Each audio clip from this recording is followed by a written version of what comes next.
Kanchan Outlook।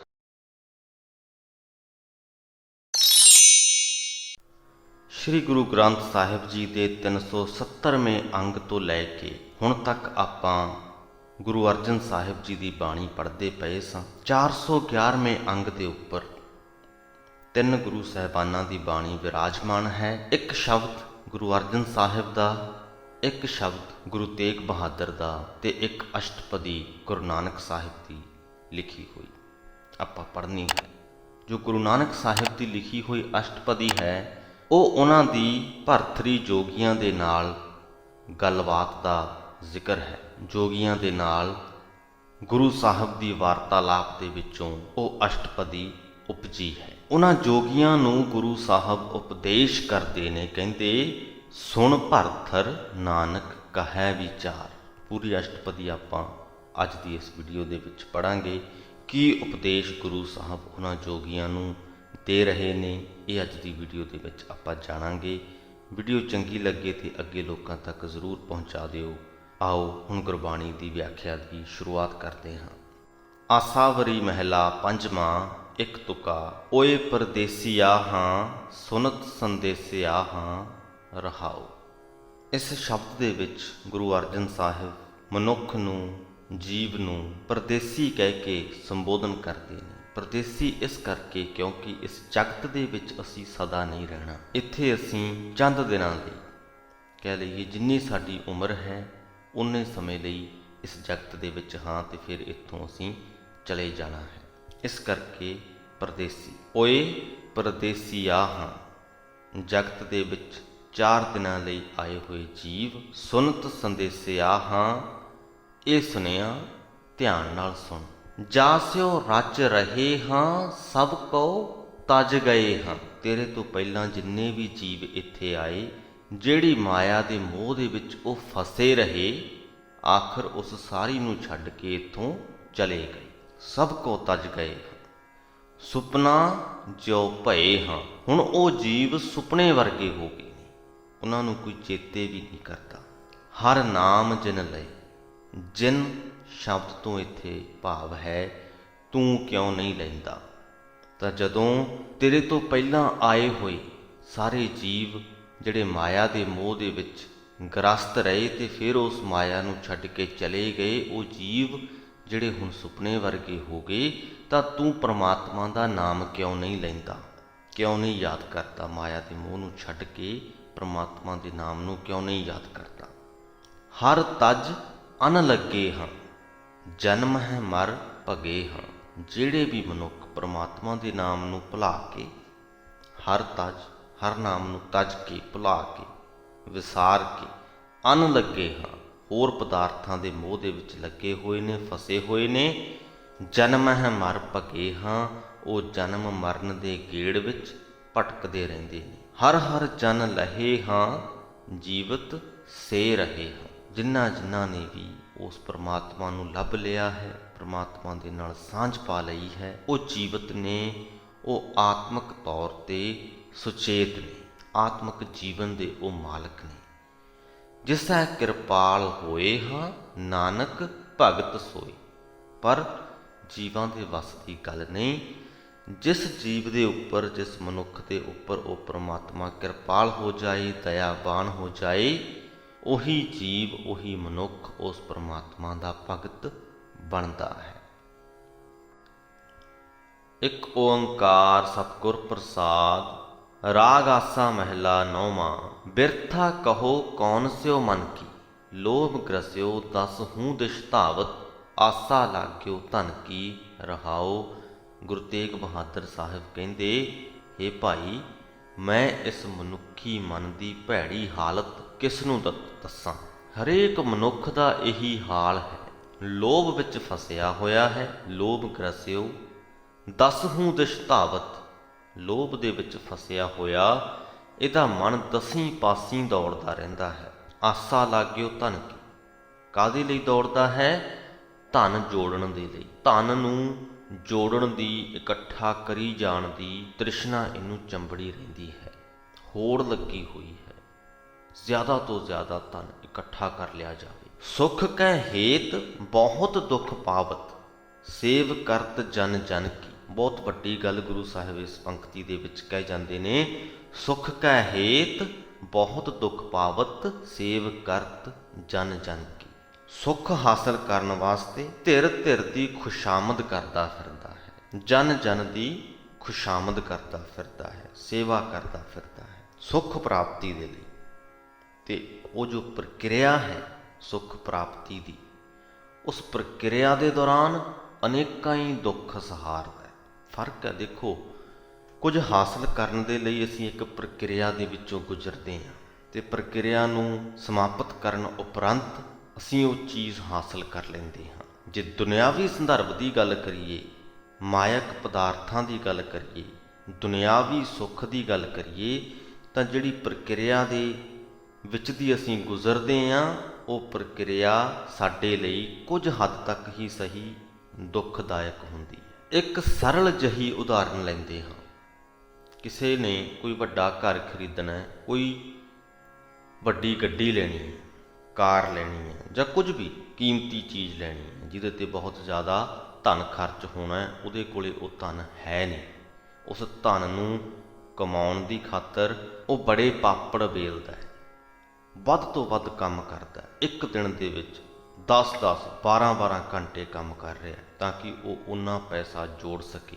ਹੁਣ ਉਹ ਜੋ ਪ੍ਰਕਿਰਿਆ ਹੈ, ਜਦੋਂ ਉਹ ਗੱਡੀ ਜਾਂ ਕਾਰ ਜੋ ਵੀ ਉਹਨੇ ਲੈਣਾ ਹੈ ਉਹ ਲਏਗਾ, ਸੁੱਖ ਮਹਿਸੂਸ ਕਰੇਗਾ, ਉਹ ਤੇ ਉਦੋਂ ਕਰੇਗਾ, ਪਰ ਉਦੋਂ ਤੱਕ ਜਿਹੜੀ ਪ੍ਰਕਿਰਿਆ ਦੇ ਵਿੱਚੋਂ ਉਹ ਗੁਜ਼ਰ ਰਿਹਾ ਹੈ, ਜ਼ਿਆਦਾ ਕੰਮ ਕਰਨ ਦੀ ਪ੍ਰਕਿਰਿਆ ਦੇ ਵਿੱਚੋਂ ਉਹ ਮਨ ਮਾਰ ਕੇ ਹੀ ਕਰ ਰਿਹਾ, ਉਹਦਾ ਦਿਲ ਨਹੀਂ ਕਰ ਰਿਹਾ 12-12 ਘੰਟੇ ਕੰਮ ਕਰਨ ਨੂੰ। ਜੇ ਉਹਦਾ ਵੱਸ ਚੱਲੇ, ਜੇ ਉਹ ਤ੍ਰਿਸ਼ਨਾ ਨਾ ਹੋਵੇ ਤਾਂ ਉਹ ਥੋੜ੍ਹਾ ਜਿਹਾ ਕੰਮ ਕਰਕੇ ਆਪਦੇ ਗੁਜ਼ਾਰੇ ਜੋਗਰੀ ਕਮਾਈ ਕਰਕੇ ਆਰਾਮ ਦੇ ਨਾਲ ਜ਼ਿੰਦਗੀ ਬਤੀਤ ਕਰ ਸਕਦਾ ਹੈ। ਪਰ ਕਿਉਂਕਿ ਉਹ ਤ੍ਰਿਸ਼ਨਾ ਹੈ, ਇਸ ਕਰਕੇ ਉਹ ਉਸ ਦੁੱਖਦਾਇਕ ਪ੍ਰਕਿਰਿਆ ਦੇ ਵਿੱਚ ਦੀ ਗੁਜ਼ਰਦਾ ਪਿਆ ਹੈ। ਸੁੱਖ ਕਾ ਹੇਤ ਬਹੁਤ ਦੁੱਖ ਪਾਵਤ। ਸੁੱਖ ਜਦੋਂ ਮਿਲਣਾ ਹੈ ਉਦੋਂ ਮਿਲਣਾ ਹੈ, ਤੇ ਤਰਾਸਦੀ ਦੇਖੋ ਇਹ ਵੀ ਨਹੀਂ ਪਤਾ ਕਿ ਮਿਲਣਾ ਵੀ ਹੈ ਕਿ ਨਹੀਂ। ਜਦੋਂ ਨੂੰ ਉਹ ਸੁੱਖ ਮਿਲਣਾ ਹੈ ਅਸੀਂ ਉਦੋਂ ਨੂੰ ਹੋਵਾਂਗੇ ਵੀ ਜਾਂ ਨਹੀਂ, ਸਾਨੂੰ ਨਹੀਂ ਪਤਾ। ਜ਼ਿੰਦਗੀ ਦਾ ਕੀ ਭਰੋਸਾ ਹੈ ਕਦੋਂ ਸਮਾਪਤ ਹੋ ਜਾਏ, ਪਰ ਫਿਰ ਵੀ ਅਸੀਂ ਉਸ ਦੁੱਖਦਾਇਕ ਪ੍ਰਕਿਰਿਆ ਦੇ ਵਿੱਚ ਦੀ ਗੁਜ਼ਰਦੇ ਹਾਂ। ਤੇ ਹੁਣ ਜੇਕਰ ਅਜਿਹਾ ਕਰ ਲਈਏ ਕਿ ਉਹ ਪ੍ਰਕਿਰਿਆ ਜਿਹੜੀ ਦੇ ਵਿੱਚ ਦੀ ਅਸੀਂ ਗੁਜ਼ਰ ਰਹੇ ਹਾਂ ਸੁੱਖ ਦੀ ਪ੍ਰਾਪਤੀ ਦੇ ਲਈ, ਉਹ ਪ੍ਰਕਿਰਿਆ ਹੀ ਸੁੱਖਦਾਇਕ ਬਣ ਜਾਏ, ਤਾਂ ਸਾਨੂੰ ਸੁੱਖ ਪ੍ਰਾਪਤੀ ਦੇ ਲਈ ਇੰਨਾ ਇੰਤਜ਼ਾਰ ਕਰਨਾ ਹੀ ਨਹੀਂ ਪਏਗਾ, ਦੁੱਖ ਵਾਲੀ ਪ੍ਰਕਿਰਿਆ ਦੇ ਵਿੱਚ ਦੀ ਗੁਜ਼ਰਨਾ ਹੀ ਨਹੀਂ ਪਏਗਾ। ਤੇ ਉਸ ਪ੍ਰਕਿਰਿਆ ਨੂੰ ਸੁੱਖਦਾਇਕ ਬਣਾਉਣ ਦਾ ਢੰਗ ਹੈ ਪਰਮਾਤਮਾ ਦੇ ਨਾਮ ਦੇ ਵਿੱਚ ਜੁੜ ਜਾਣਾ, ਪਰਮਾਤਮਾ ਦੀ ਰਜ਼ਾ ਦੇ ਵਿੱਚ ਖੁਸ਼ ਰਹਿਣਾ, ਆਪਣੇ ਅੰਦਰਲੀਆਂ ਤ੍ਰਿਸ਼ਨਾਵਾਂ ਨੂੰ ਖਤਮ ਕਰ ਲੈਣਾ। ਅੱਗੇ ਚੱਲਦੇ ਹਾਂ। ਦੁਆਰੈ ਦੁਆਰ ਸੁਆਨ ਜਿਉ ਡੋਲਤ, ਨਾ ਸੁਧ ਰਾਮ ਭਜਨ ਕੀ। ਜਿਵੇਂ ਕੁੱਤਾ ਦਰ ਦਰ ਭਟਕਦਾ ਹੈ, ਉਸੇ ਪ੍ਰਕਾਰ ਹੀ ਤ੍ਰਿਸ਼ਨਾ ਦੇ ਅਧੀਨ ਮਨੁੱਖ ਵੀ ਦਰ ਦਰ ਭਟਕਦਾ ਫਿਰਦਾ ਹੈ। ਪਰਮਾਤਮਾ ਦਾ ਭਜਨ ਕਰਨ ਦੀ ਸੂਝ ਇਹਨੂੰ ਨਹੀਂ ਪੈਂਦੀ। ਮਾਨਸ ਜਨਮ ਅਕਾਰਥ ਖੋਵਤ, ਲਾਜ ਨਾ ਲੋਕ ਹਸਨ ਕੀ।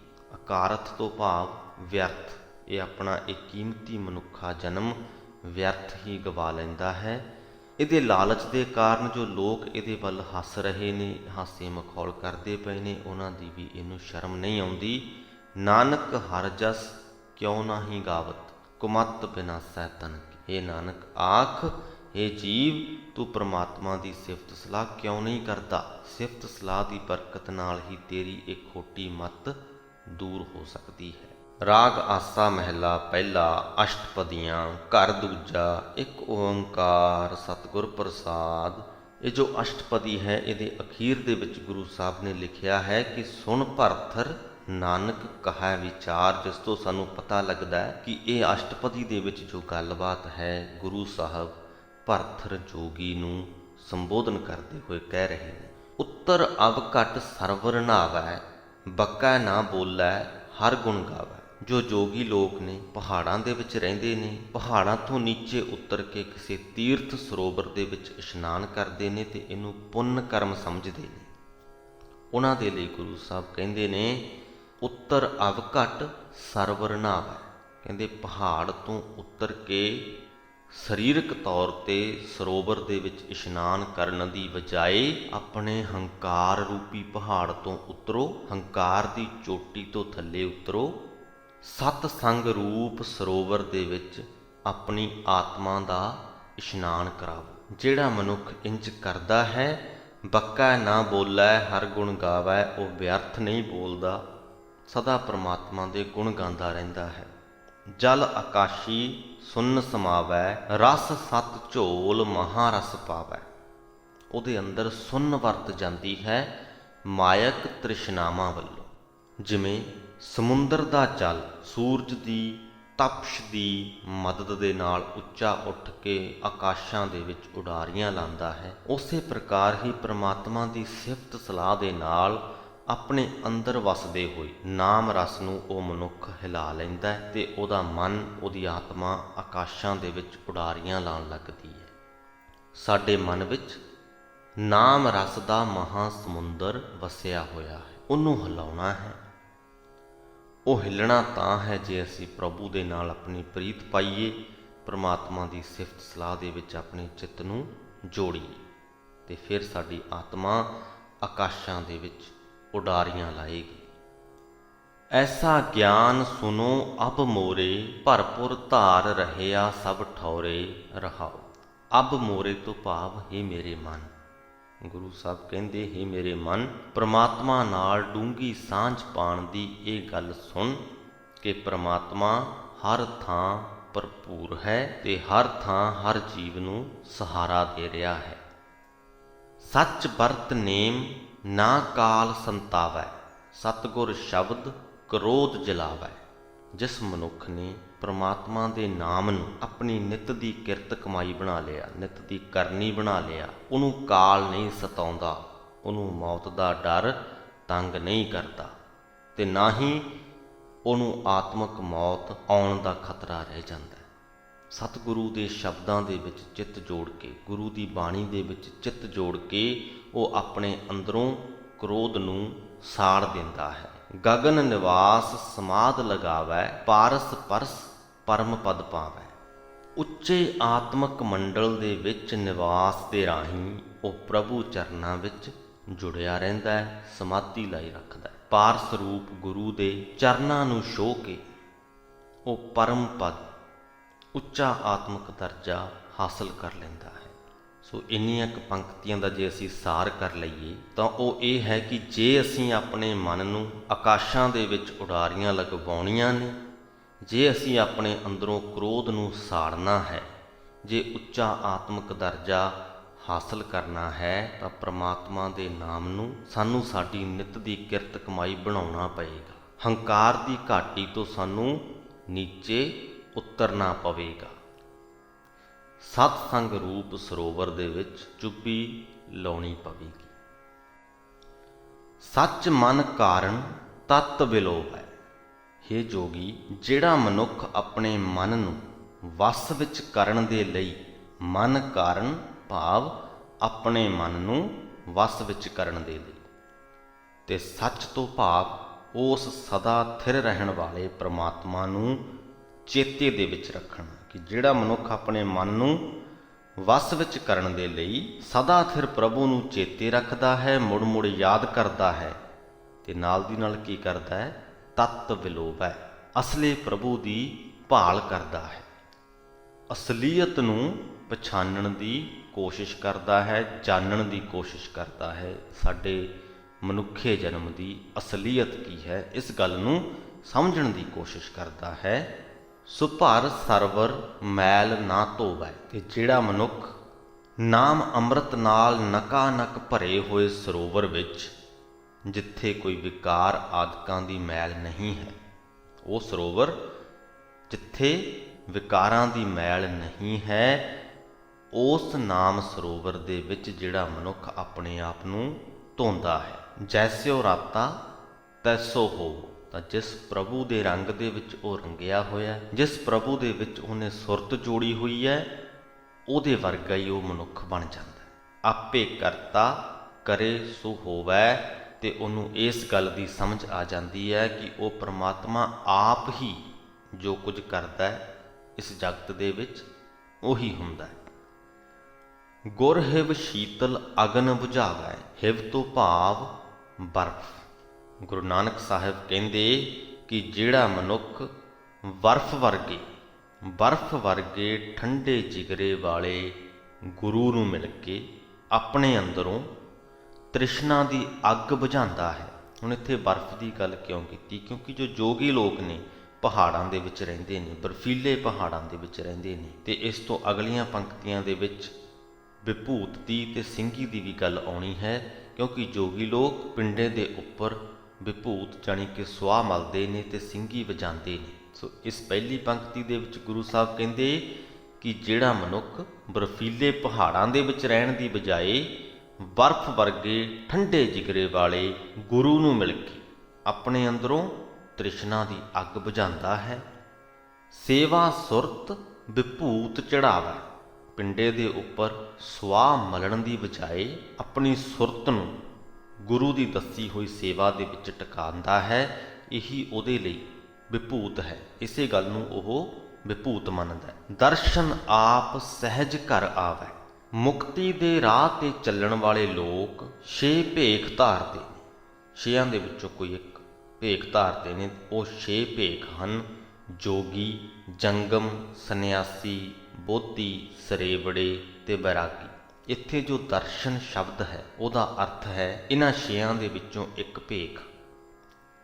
ਦਰਸ਼ਨ ਆਪ ਸਹਿਜ ਘਰ ਆਵੈ, ਕਹਿੰਦੇ ਸਰੀਰਕ ਤੌਰ ਤੇ ਕੋਈ ਭੇਖ ਧਾਰਨ ਦੀ ਬਜਾਏ ਜੇਕਰ ਮਨੁੱਖ ਆਤਮਿਕ ਅਡੋਲਤਾ ਦੇ ਵਿੱਚ ਟਿਕ ਜਾਵੇ ਤੇ ਇਹਨੂੰ ਹੀ ਆਪਣਾ ਇੱਕ ਭੇਖ ਸਮਝੇ, ਨਿਰਮਲ ਬਾਣੀ ਨਾਦ ਵਜਾਵੈ, ਸਿੰਘੀ ਵਜਾਉਣ ਦੀ ਬਜਾਏ ਗੁਰੂ ਦੀ ਦੱਸੀ ਹੋਈ ਸਿਫਤ ਸਲਾਹ ਰੂਪ, ਪ੍ਰਮਾਤਮਾ ਦੀ ਸਿਫਤ ਸਲਾਹ ਰੂਪ ਪਵਿੱਤਰ ਬਾਣੀ ਨਾਦ ਸਮਝ ਕੇ ਵਜਾਵੇ, ਬਾਣੀ ਦਾ ਉਚਾਰਨ ਕਰੇ, ਪ੍ਰਭੂ ਦੀ ਸਿਫਤ ਸਲਾਹ ਕਰੇ ਤੇ ਉਸੇ ਨੂੰ ਹੀ ਸਿੰਘੀ ਵਜਾਣਾ ਸਮਝੇ। ਜੋਗੀਆਂ ਦੀਆਂ ਇਹ 3-4 ਜੋ ਅਵਸਥਾਵਾਂ ਨੇ ਜੋ ਜੋਗੀ ਕਰਦੇ ਨੇ, ਉਹਨਾਂ ਦੇ ਬਰਾਬਰ ਗੁਰੂ ਸਾਹਿਬ ਨੇ ਸਾਨੂੰ 3-4 ਪ੍ਰਕਿਰਿਆਵਾਂ ਦੱਸ ਦਿੱਤੀਆਂ ਨੇ ਕਿ ਬਰਫੀਲੇ ਪਹਾੜਾਂ ਵਿੱਚ ਰਹਿਣ ਦੀ ਬਜਾਏ ਬਰਫ਼ ਵਰਗੇ ਠੰਡੇ ਗੁਰੂ ਨੂੰ ਮਿਲੋ, ਪਿੰਡੇ ਤੇ ਵਿਭੂਤ ਲਗਾਉਣ ਦੀ ਬਜਾਏ ਸੇਵਾ ਦੇ ਵਿੱਚ, ਗੁਰੂ ਦੀ ਦੱਸੀ ਸੇਵਾ ਦੇ ਵਿੱਚ ਆਪਣੀ ਸੁਰਤ ਜੋੜੋ। ਸਰੀਰਕ ਤੌਰ ਤੇ ਕੋਈ ਭੇਖ ਧਾਰਨ ਦੀ ਬਜਾਏ ਆਤਮਿਕ ਅਡੋਲਤਾ ਦੇ ਵਿੱਚ ਟਿਕੋ ਤੇ ਉਸੇ ਨੂੰ ਹੀ ਇੱਕ ਭੇਖ ਸਮਝੋ ਤੇ ਸਰੀਰਕ ਤੌਰ ਤੇ ਸਿੰਘੀ ਵਜਾਉਣ ਦੀ ਬਜਾਏ ਨਿਰਮਲ ਬਾਣੀ ਦਾ ਉਚਾਰਨ ਕਰੋ। ਅੰਤਰ ਗਿਆਨ ਮਹਾਰਸ ਸਾਰਾ, ਤੀਰਥ ਮਜਨ ਗੁਰ ਵਿਚਾਰਾ। ਵਿਚਾਰਾ ਤੋਂ ਭਾਵ ਵਿਚਾਰਾ ਨਹੀਂ ਬਲਕਿ ਵਿਚਾਰ ਕਰਨਾ ਹੈ।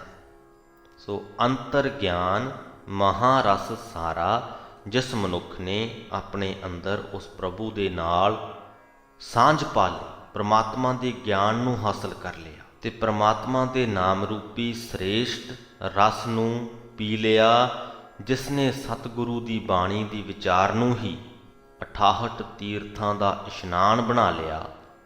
ਤੀਰਥ ਮਜਨ ਗੁਰ ਵਿਚਾਰਾ, ਅੰਤਰ ਪੂਜਾ ਥਾਨ ਮੁਰਾਰਾ, ਜੋਤੀ ਜੋਤ ਮਿਲਾਵਣ ਹਾਰਾ।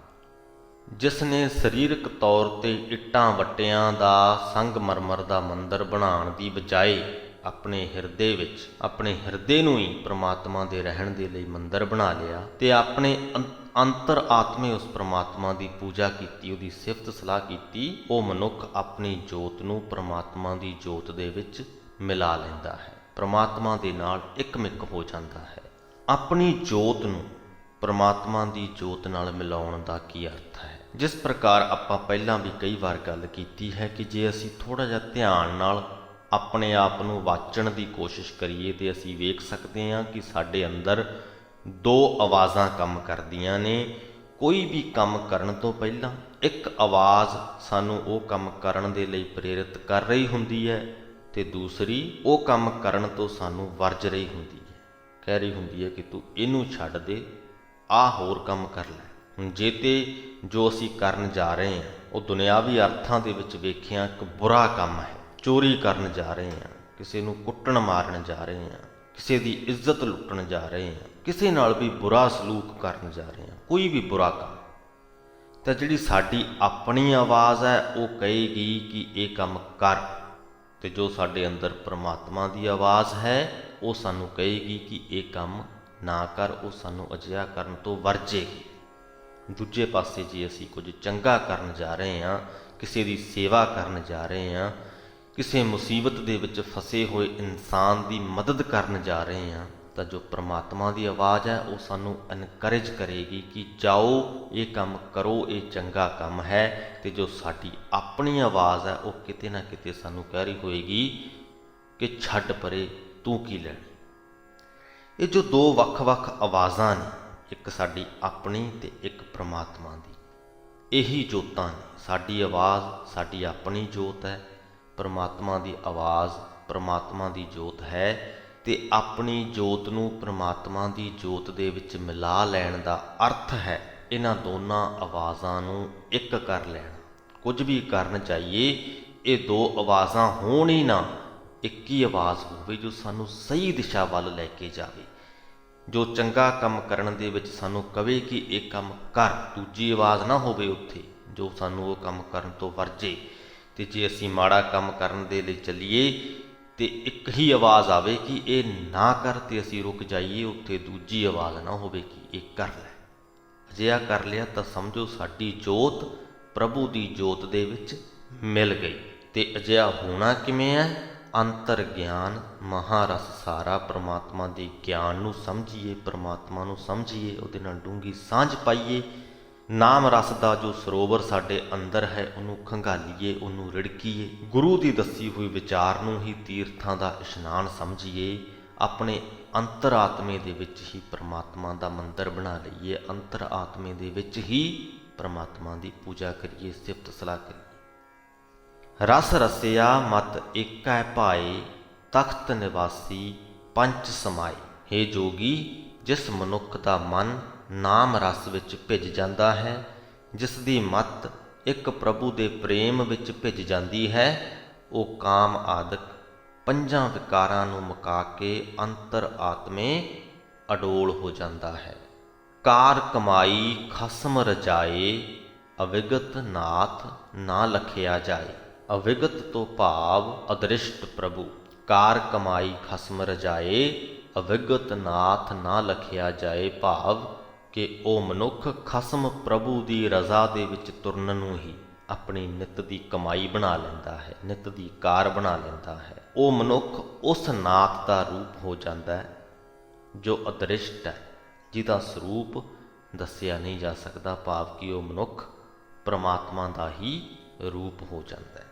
ਅਤੇ ਪ੍ਰਮਾਤਮਾ ਦਾ ਰੂਪ ਹੋ ਜਾਣ ਤੋਂ ਭਾਵ ਵੀ ਉਹੀ ਕਿ ਆਪਣੀ ਜੋਤ ਨੂੰ ਪ੍ਰਮਾਤਮਾ ਦੀ ਜੋਤ ਦੇ ਵਿੱਚ ਮਿਲਾ ਲੈਂਦਾ ਹੈ। ਜਲ ਮਹਿ ਉਪਜੈ ਜਲ ਤੇ ਦੂਰ, ਜਲ ਮਹਿ ਜੋਤ ਰਹਿਆ ਭਰਪੂਰ। ਇੱਕ ਉਦਾਹਰਣ ਗੁਰੂ ਸਾਹਿਬ ਲੈ ਰਹੇ ਨੇ। ਅਸੀਂ ਪਾਣੀ ਦੇ ਸਰੋਤ ਕੋਲ ਖੜੇ ਹੋਈਏ ਅਤੇ ਉਹਦੇ ਵਿੱਚ ਸਾਨੂੰ ਚੰਦਰਮਾ ਜਾਂ ਸੂਰਜ ਦੀ ਝਲਕ ਨਜ਼ਰ ਆ ਰਹੀ ਹੋਵੇ। ਦਿਨ ਹੋਏਗਾ ਅਤੇ ਸੂਰਜ ਦੀ ਝਲਕ ਦਿਖੇਗੀ, ਸ਼ਾਮਾਂ ਜੀਆਂ ਹੋਣਗੀਆਂ ਜਾਂ ਰਾਤ ਹੋਏਗੀ, ਚੰਦਰਮਾ ਦੀ ਝਲਕ ਦਿਸੇਗੀ। ਹੁਣ ਵੇਖਣ ਨੂੰ ਇੰਝ ਲੱਗ ਸਕਦਾ ਹੈ ਕਿ ਉਹ ਚੰਦਰਮਾ ਅਤੇ ਸੂਰਜ ਸਾਡੇ ਬਿਲਕੁਲ ਨੇੜੇ ਹੀ ਨੇ, ਬਿਲਕੁਲ ਕੋਲ ਹੀ ਨੇ, ਪਰ ਅਸਲੀਅਤ ਦੇ ਵਿੱਚ ਉਹ ਬੜੀ ਦੂਰ ਨੇ। ਇਹ ਉਦਾਹਰਣ ਕਿਉਂ ਲਈ ਗਈ ਹੈ? ਇਹ ਦਰਸਾਉਣ ਦੇ ਲਈ ਕਿ ਉਹ ਪ੍ਰਮਾਤਮਾ ਇਸ ਸ੍ਰਿਸ਼ਟੀ ਦੇ ਵਿੱਚ ਬੇਸ਼ੱਕ ਬੜੀ ਦੂਰ ਵਸਦਾ ਹੈ, ਪਰ ਹਰ ਜੀਵ ਦੇ ਵਿੱਚ ਉਸ ਪ੍ਰਮਾਤਮਾ ਦੀ ਜੋਤ ਲਿਸ਼ਕਾਂ ਮਾਰ ਰਹੀ ਹੈ। ਹਰ ਜੀਵ ਦੇ ਉਸ ਪ੍ਰਮਾਤਮਾ ਦੀ ਜੋਤ ਨੇੜੇ ਵੀ ਹੈ। ਜਲ ਮਹਿ ਜੋਤ ਰਹਿਆ ਭਰਪੂਰ। ਜਿਸ ਪ੍ਰਕਾਰ ਜਲ ਦੇ ਵਿੱਚ ਚੰਦਰਮਾ ਸੂਰਜ ਦੀ ਝਲਕ ਹੈ, ਉਸੇ ਪ੍ਰਕਾਰ ਹੀ ਪ੍ਰਮਾਤਮਾ ਦੀ ਜੋ ਜੋਤ ਹੈ ਉਸ ਜਗਤ ਦੇ ਵਿੱਚ, ਸ੍ਰਿਸ਼ਟੀ ਦੇ ਵਿੱਚ ਹਰ ਥਾਂ ਭਰਪੂਰ ਹੈ। ਕਿਸ ਨੇੜੈ ਕਿਸ ਆਖਾਂ ਦੂਰ, ਨਿਤ ਗੁਣ ਗਾਵਾਂ ਦੇਖ ਹਦੂਰ। ਜਦੋਂ ਹਰ ਥਾਂ ਹੀ ਉਸ ਪ੍ਰਮਾਤਮਾ ਦੀ ਜੋਤ ਵਸ ਰਹੀ ਹੈ ਤਾਂ ਅਸੀਂ ਉਸ ਪ੍ਰਮਾਤਮਾ ਨੂੰ, ਗੁਰੂ ਸਾਹਿਬ ਕਹਿੰਦੇ, ਕਿਹਦੇ ਨੇੜੇ ਕਹੀਏ ਅਤੇ ਕੀ ਤੋਂ ਦੂਰ ਕਹੀਏ। ਗੁਰੂ ਨਾਨਕ ਸਾਹਿਬ ਕਹਿੰਦੇ ਕਿ ਮੈਂ ਤਾਂ ਉਸ ਪ੍ਰਮਾਤਮਾ ਨੂੰ ਹਰ ਥਾਂ ਹਾਜ਼ਰ ਨਾਜ਼ਰ ਵੇਖ ਕੇ ਗੁਣਾਂ ਦੇ ਖਜ਼ਾਨੇ ਉਸ ਪ੍ਰਭੂ ਦੇ ਗੁਣ ਗਾਉਂਦਾ ਹਾਂ। ਮੈਂ ਇਹ ਨਹੀਂ ਦੱਸ ਸਕਦਾ ਕਿ ਉਹ ਪ੍ਰਭੂ ਕਿਸ ਦੇ ਨੇੜੇ ਹੈ, ਕਿਸ ਤੋਂ ਦੂਰ ਹੈ। ਅੰਤਰ ਬਾਹਰ ਅਵਰ ਨਾ ਕੋਈ, ਜੋ ਤਿਸ ਭਾਵੈ ਸੋ ਫੁਨ ਹੋਏ। ਸਾਡੇ ਅੰਦਰ ਵੀ ਉਹੀ ਪ੍ਰਮਾਤਮਾ ਵਸਦਾ ਹੈ, ਸਾਡੇ ਬਾਹਰ ਵੀ ਉਹੀ ਪ੍ਰਮਾਤਮਾ ਵਸਦਾ ਹੈ। ਜੋ ਵੀ ਉਸ ਪ੍ਰਮਾਤਮਾ ਨੂੰ ਚੰਗਾ ਲੱਗਦਾ ਹੈ ਇਸ ਜਗਤ ਦੇ ਵਿੱਚ ਉਹੀ ਹੁੰਦਾ ਹੈ, ਉਹੀ ਕੁਝ ਹੋ ਰਿਹਾ ਹੈ। ਜਾਂ ਇਹਨੂੰ ਦੂਜੇ ਲੋਟ ਕਹਿ ਲਈਏ ਤਾਂ ਇਸ ਜਗਤ ਦੇ ਵਿੱਚ ਜੋ ਕੁਝ ਵੀ ਹੋ ਰਿਹਾ ਹੈ ਉਸ ਪ੍ਰਮਾਤਮਾ ਨੂੰ ਚੰਗਾ ਲੱਗਦਾ ਹੈ, ਇਸੇ ਕਰਕੇ ਹੀ ਹੋ ਰਿਹਾ ਹੈ। ਅੰਤਰ ਬਾਹਰ ਅਵਰ ਨਾ ਕੋਏ, ਜੋ ਤਿਸ ਭਾਵੈ ਸੋ ਫਨ ਹੋਏ। ਸੁਣ ਭਰਥਰ ਨਾਨਕ ਕਹੈ ਵਿਚਾਰ। ਇਹ ਭਰਥਰੀ ਜੋਗੀ ਇਹ ਵਿਚਾਰ ਸੁਣ, ਨਾਨਕ ਤੈਨੂੰ ਸਿੱਖਿਆ ਦੇ ਰਿਹਾ ਹੈ। ਇਹ ਗੱਲ ਸੁਣ, ਨਿਰਮਲ ਨਾਮ ਮੇਰਾ ਆਧਾਰ। ਪ੍ਰਮਾਤਮਾ ਦਾ ਪਵਿੱਤਰ ਨਾਮ ਮੇਰੀ ਜ਼ਿੰਦਗੀ ਦਾ ਆਸਰਾ ਹੈ।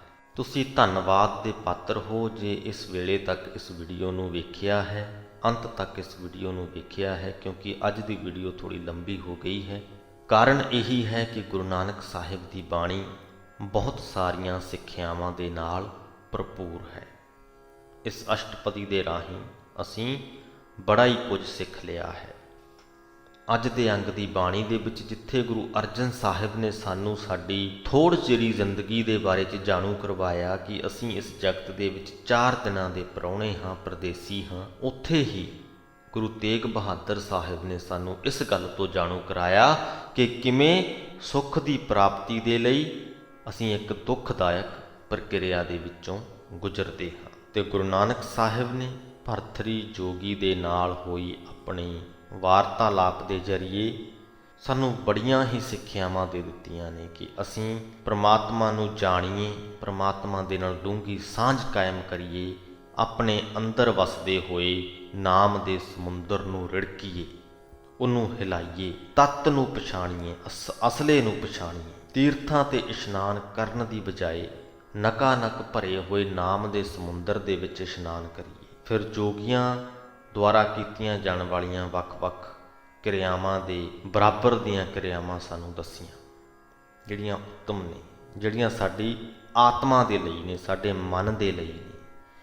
ਫਿਰ ਸਾਨੂੰ ਸਮਝਾਇਆ ਕਿ ਅਸੀਂ ਆਪਣੀ ਜੋਤ ਨੂੰ ਪ੍ਰਭੂ ਦੀ ਜੋਤ ਦੇ ਨਾਲ ਕਿਵੇਂ ਮਿਲਾਉਣਾ ਹੈ। ਤੇ ਨਾਲ ਦੀ ਨਾਲ ਸਾਨੂੰ ਇੱਕ ਹੋਰ ਮਹੱਤਵਪੂਰਨ ਗੱਲ ਇਹ ਵੀ ਦੱਸ ਗਏ ਕਿ ਜਗਤ ਦੇ ਵਿੱਚ ਜੋ ਕੁਝ ਵੀ ਹੋ ਰਿਹਾ ਹੈ ਉਹੀ ਹੋ ਰਿਹਾ ਹੈ ਜੋ ਉਸ ਪ੍ਰਭੂ ਨੂੰ ਚੰਗਾ ਲੱਗਦਾ ਹੈ। ਸੋ ਇਸੇ ਸੰਦੇਸ਼ ਦੇ ਨਾਲ ਹੀ ਅੱਜ ਦੀ ਵੀਡੀਓ ਦੀ ਸਮਾਪਤੀ ਕਰਦੇ ਹਾਂ ਜੀ। ਬੁਲਾਓ ਫਤਿਹ। ਵਾਹਿਗੁਰੂ ਜੀ ਕਾ ਖਾਲਸਾ, ਵਾਹਿਗੁਰੂ ਜੀ ਕੀ ਫਤਿਹ।